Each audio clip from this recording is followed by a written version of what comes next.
వృత్తి విద్యా కోర్సుల్లో విద్యార్థులకు మెలకువలు నేర్పడంతో పాటు అవగాహన కల్పించేందుకు ఇండస్ట్రియల్ విజిట్ కార్యక్రమం ఎంతగానో దోహదపడుతుందని మోడల్ స్కూల్ ప్రిన్సిపల్ అర్చన ప్రియదర్శిని అన్నారు.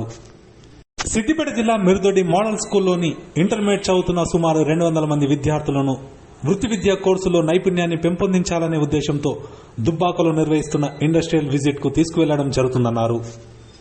విద్యార్థులు చదువుతో పాటు వృత్తి విద్యలో నైపుణ్యాన్ని చాటుకునేందుకు ఇలాంటి కార్యక్రమాలు దోహదపడతాయని తెలిపారు.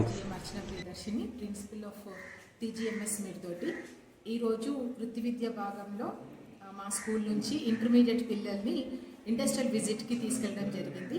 మా దగ్గర 2 మీడియాస్ ఉన్నాయి, ఒకటి మల్టీమీడియా అండ్ అపారల్ ఉంది. ఇద్దరిని కూడా ఈరోజు ఇండస్ట్రియల్ విజిట్కి దుబ్బాకకి తీసుకెళ్ళడం జరిగింది. వాళ్ళకి రెగ్యులర్ స్టడీసే కాకుండా వృత్తి విద్యలో కూడా వాళ్ళకి నైపుణ్యం కలిగించాలని, అందులో వాళ్ళు స్కిల్స్ పెంచుకోవడానికి వాళ్ళకి ఇండస్ట్రియల్ విజిట్ చాలా అవసరము. సో దానికోసమని ఈరోజు బయటకు తీసుకెళ్ళడం జరిగింది. వాళ్ళు నేర్చుకున్న స్కిల్స్ని బట్టి వాళ్ళ జీవితంలో ఎంతో ఉన్నత స్థాయిలో ఎదిగే అవకాశం దొరుకుతుందనేసి భావిస్తూ ఈరోజు మా స్కూల్ నుంచి పిల్లల్ని ఇండస్ట్రియల్ విజిట్కి తీసుకోవడం జరిగింది.